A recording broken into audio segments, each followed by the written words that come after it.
Shalom Aleichem saudara-saudari yang terkasih, selamat datang kembali di Quiet Time Bis Rumah Doa Elia Bali untuk edisi Jumat tanggal 21 Februari tahun 2025.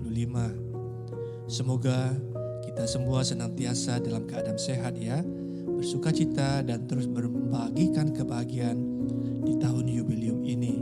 Jangan lupa untuk subscribe, like, dan share jika renungan ini membantu Anda untuk bertumbuh dalam iman. Saudara-saudari, tema renungan kita hari ini adalah mengatasi kesombongan demi kemuliaan Tuhan. Di dalam Injil Suci menurut Markus bab 8 ayat 34 sampai bab 9 ayat 1 yang kita dengar hari ini, Tuhan Yesus memberikan sebuah panggilan yang mendalam dan menantang kepada para pengikutnya, termasuk kita semua. Yesus mengundang mereka untuk menyangkal diri, untuk memikul salib dan mengikutinya.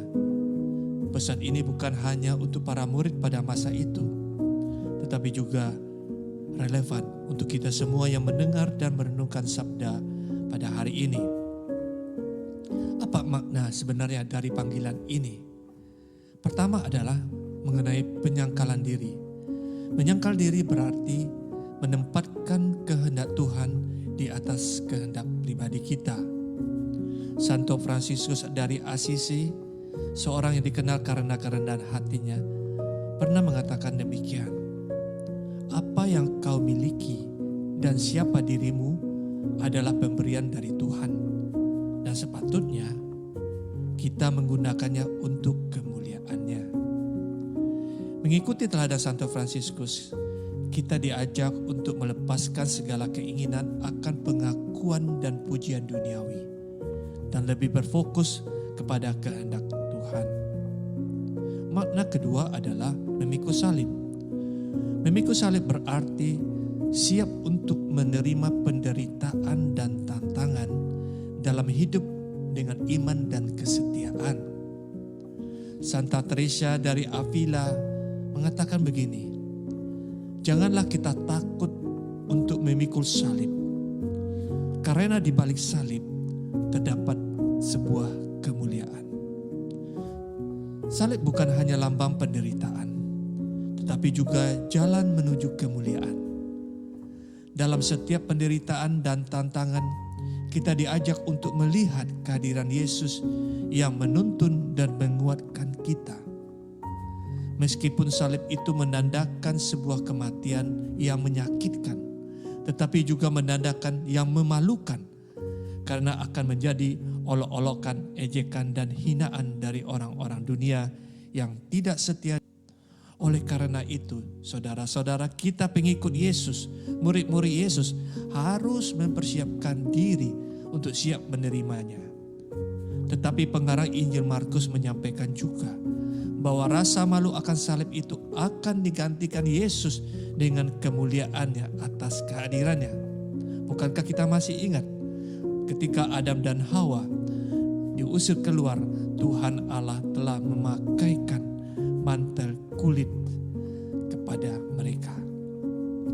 Saudara-saudara, makna yang ketiga yaitu mengikuti Yesus. Mengikuti Yesus berarti menjalani kehidupan yang setia pada ajarannya dan meneladani kasih dan pengorbanannya. Santo Agustinus pernah mengingatkan kita, kasihilah dan lakukan apa yang kau kehendaki. Dalam arti kata, ketika kita benar-benar mengasihi Tuhan, tindakan kita akan selaras dengan kehendaknya. Mengikuti Yesus berarti hidup dengan kasih yang tulus, melayani sesama, dan menjadi terang di tengah dunia saat ini. Saudara-saudara, kisah Menara Babel dalam kitab Kejadian bab 11 ayat 1-9 menjadi sebuah peringatan bagi kita tentang bahayanya yang dinamakan kesombongan. Manusia ingin membangun menara yang mencapai langit untuk menandingi Tuhan, tetapi Tuhan mengacaukan usaha mereka. Kesombongan membawa kehancuran, sementara kerendahan hati membawa keselamatan. Kita diingatkan dan belajar untuk tidak menjadi Babel baru di zaman modern ini. Bahwa karakter manusia zaman dulu dan zaman sekarang sama, yaitu sifat akan nilai-nilai kesombongan selalu ada dalam pikiran dan keinginan kita. Seperti ingin mencari nama supaya terkenal, ingin menyerupai Tuhan dengan keahlian dan talenta yang ada, yang sebenarnya semuanya itu berasal dari belas kasih Allah. Oleh karena itu kita diminta untuk hidup dalam kerendahan hati dan ketaatan kepada Tuhan. Saudara-saudara yang terkasih dalam Yesus Kristus, hidup sebagai murid Yesus berarti berani menyangkal diri, berani memikul salib dan setia mengikutinya. Dunia mungkin menawarkan banyak hal yang menggoda kita untuk menjauh dari jalan ini. Tetapi percayalah, panggilan menjadi murid Yesus adalah panggilan yang menuju kepada kehidupan yang lebih dalam dengan penuh makna relasi akan kasih.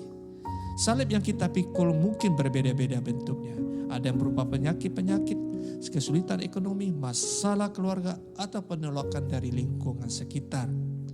Namun kembali lagi percayalah, semua itu dapat menjadi sebuah kesempatan bagi kita untuk semakin bergantung kepada Tuhan dan meneladani Kristus yang rela berkorban demi keselamatan kita.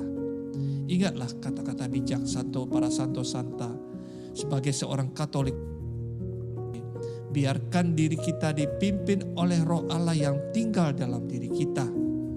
Jadikanlah setiap langkah hidup kita sebagai sebuah persembahan bagi kemuliaan Tuhan. Semoga, marilah kita berdoa dalam nama Bapa dan Putra dan Roh Kudus. Amin. Allah Bapa sumber cinta dan kebahagiaan, kami bersyukur bahwa gunung kasih-Mu tak pernah habis untuk kami daki, terutama rahmat Ekaristi yang kami terima hari ini.